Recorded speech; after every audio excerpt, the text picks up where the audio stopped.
Hello everyone, Avinash Sancheti this side. OTT revision bytes चल रहा है और आज हम लोग सीजन 1 इंश्योरेंस क्लेम चैप्टर के सेकंड एपिसोड में यानी सेकंड वीडियो में डिस्कस करने वाले हैं एक बहुत important and technical topic, the concept of slow moving abnormal या डिफेक्टिव आइटम्स इन स्टॉक।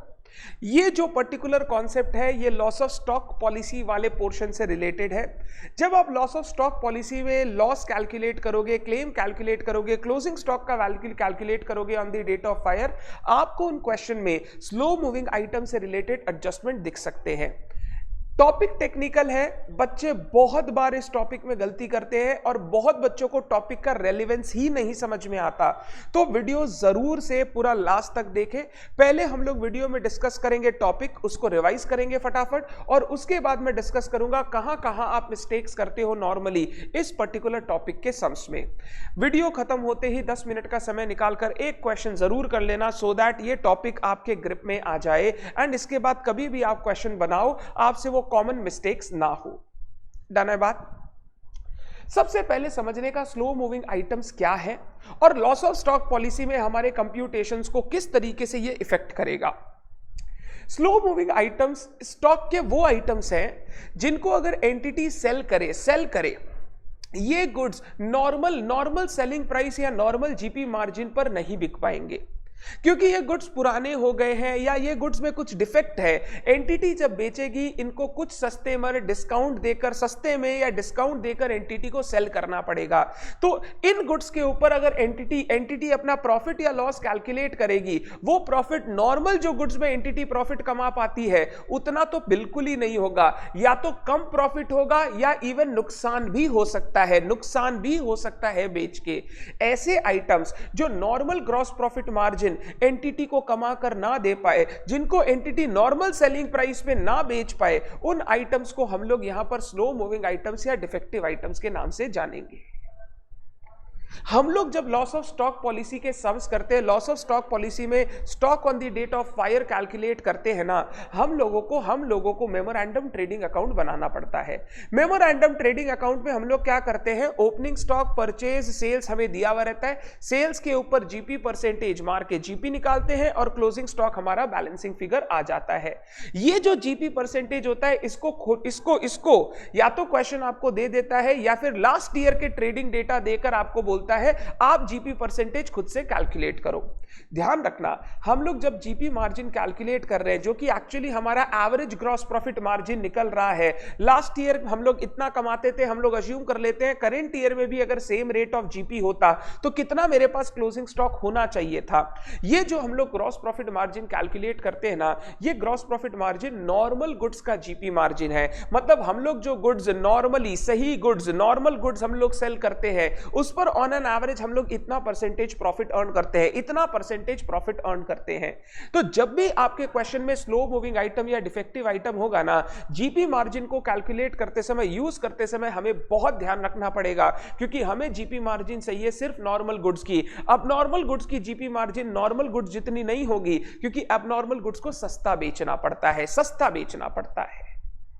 जब भी आपको स्लो मूविंग आइटम्स के बारे में क्वेश्चन बताए, सबसे पहले आपको क्या क्या करना है वो समझ लो।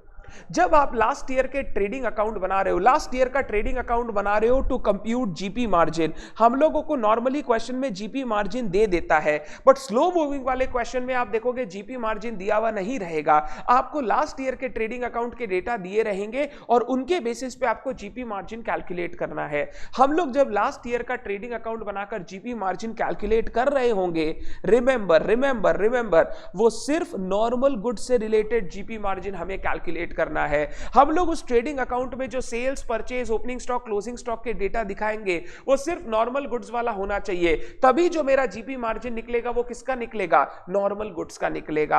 आपको क्वेश्चन बताएगा कि हमारे पास जो क्लोजिंग स्टॉक पड़ा था, उस क्लोजिंग लास्ट ईयर जो हमने क्लोजिंग स्टॉक कैलकुलेट किया है, उस क्लोजिंग स्टॉक में कुछ एबनॉर्मल गुड्स भी थे जिनका कॉस्ट इतना था और हमने इतने पर वैल्यू किया।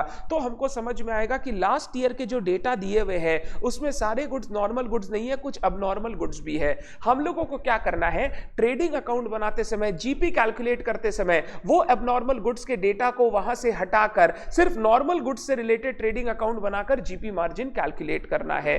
तो हम लोगों को सबसे पहले समझना होगा लास्ट ईयर के opening stock, purchase, sales, closing stock में कहां कहां एबनॉर्मल गुड्स इंक्लूडेड है, वहां से हम लोग उस एबनॉर्मल गुड्स को हटाते चले जाएंगे। सबसे पहले हम लोग क्लोजिंग स्टॉक को चेक करेंगे। जितना value of goods closing stock में, जितना value of abnormal goods closing stock में इंक्लूडेड है, उतना वैल्यू हम लोग क्लोजिंग स्टॉक से हटा देंगे। मैं बेसिक एग्जांपल ले रहा हूं। मान लो बोला अबनॉर्मल गुड्स था जिसका कॉस्ट 10,000 था, हमने उसको 8,000 में वैल्यू करके क्लोजिंग स्टॉक में दिखा रखा है। हम लोग क्लोजिंग स्टॉक से 8,000 का वैल्यू हटा देंगे तो क्लोजिंग स्टॉक से मेरा एबनॉर्मल गुड्स का इफेक्ट हट गया। अगर क्वेश्चन बोलता है लास्ट ईयर कुछ एबनॉर्मल गुड्स सेल भी किए हमने जिनका सेलिंग प्राइस इतना है, मैं सेल से वो सेलिंग प्राइस हटा के एबनॉर्मल गुड्स का सेल हटा दूंगा। जितने मेरे पास टोटल ईयर में गुड्स थे, सेल्स वाला प्लस क्लोजिंग स्टॉक वाला, उनका जो टोटल कॉस्ट है वो पक्का मेरा ओपनिंग स्टॉक या परचेज में इंक्लूड होगा। अगर ये गुड्स पुराने हैं तो ओपनिंग स्टॉक में इनकी कॉस्ट ऐड होगी, परचेज इस साल परचेज किया है तो परचेजेस में ऐड होगा। जहां पर भी ये गुड्स है वहां से हमको ये गुड्स एलिमिनेट करने हैं। तो ये जो मेरे पास क्लोजिंग स्टॉक में एबनॉर्मल गुड्स पड़ा है या जो मैंने abnormal goods during the year cell किया है, वो मैं ओपनिंग स्टॉक या परचेज दोनों में से किसी एक से हटाऊंगा। क्योंकि अगर कोई चीज मेरे क्लोजिंग स्टॉक या सेल्स में है तो पक्का वो मैंने ओपनिंग स्टॉक में होगा या मैंने इस साल परचेज किया होगा। मैं सारे आइटम से एबनॉर्मल आइटम्स का इफेक्ट हटा के GP margin balancing figure calculate करूंगा। उस जीपी मार्जिन से जब मैं सेल्स डिवाइड करके परसेंटेज कैलकुलेट करूंगा तो वो मेरा निकल जाएगा GP margin of normal goods, GP margin of normal goods. तो अबनॉर्मल गुड्स हमें अगर सब में दिए जाएंगे, हम लोग अबनॉर्मल गुड्स का इफेक्ट हटाएंगे जब ट्रेडिंग अकाउंट बनाएंगे जीपी मार्जिन कैलकुलेट करने के लिए, और जो जीपी मार्जिन कैलकुलेट करेंगे वो नॉर्मल गुड्स का जीपी मार्जिन होगा, नॉर्मल गुड्स का जीपी मार्जिन होगा। अब नॉर्मल गुड्स का जीपी मार्जिन निकालने के बाद हम लोग बनाते हैं memorandum trading account. Memorandum trading account जब हम बनाएंगे, हम लोग अब मेमोरेंडम ट्रेडिंग अकाउंट को 2 कॉलम में बनाएंगे। अगर हमारे पास अभी भी एबनॉर्मल गुड्स है, हमारे पास साल के शुरू में 10,000 के एबनॉर्मल गुड्स थे, हो सकता है इस साल कुछ बेच दिया और कुछ अभी भी हमारे पास बच गया हो। अगर हमारे पास एबनॉर्मल और नॉर्मल दोनों गुड्स स्टॉक में है on the date of fire, तो हम 2 कॉलम बना लेंगे, नॉर्मल गुड्स का कॉलम, एबनॉर्मल गुड्स का कॉलम, और दोनों कॉलम में इन respective normal goods abnormal goods के फिगर लिख के हम लोग उस मेमोरेंडम ट्रेडिंग अकाउंट को बनाएंगे। नॉर्मल गुड्स का ओपनिंग स्टॉक, एबनॉर्मल गुड्स का ओपनिंग स्टॉक, नॉर्मल गुड्स का परचेज, एबनॉर्मल गुड्स का purchase if any, normal goods का सेल, एबनॉर्मल गुड्स का सेल इफ एनी। तो सेल्स आपको नॉर्मल गुड्स का मिल जाएगा, उससे नॉर्मल गुड्स का जीपी आ जाएगा, नॉर्मल गुड्स का आप क्लोजिंग स्टॉक कैलकुलेट कर पाओगे। टोटल सेल्स पर वो जीपी मार्जिन मत लगाना, वो जीपी मार्जिन क्योंकि नॉर्मल गुड्स से रिलेटेड है, जीपी मार्जिन आप नॉर्मल गुड्स के सेल पे लगाओगे तो नॉर्मल गुड्स का ओपनिंग स्टॉक, नॉर्मल गुड्स का परचेज, नॉर्मल गुड्स का सेल, सेल के ऊपर जीपी परसेंटेज जब लगाओगे तो नॉर्मल गुड्स का क्लोजिंग स्टॉक बैलेंसिंग फिगर आ जाएगा।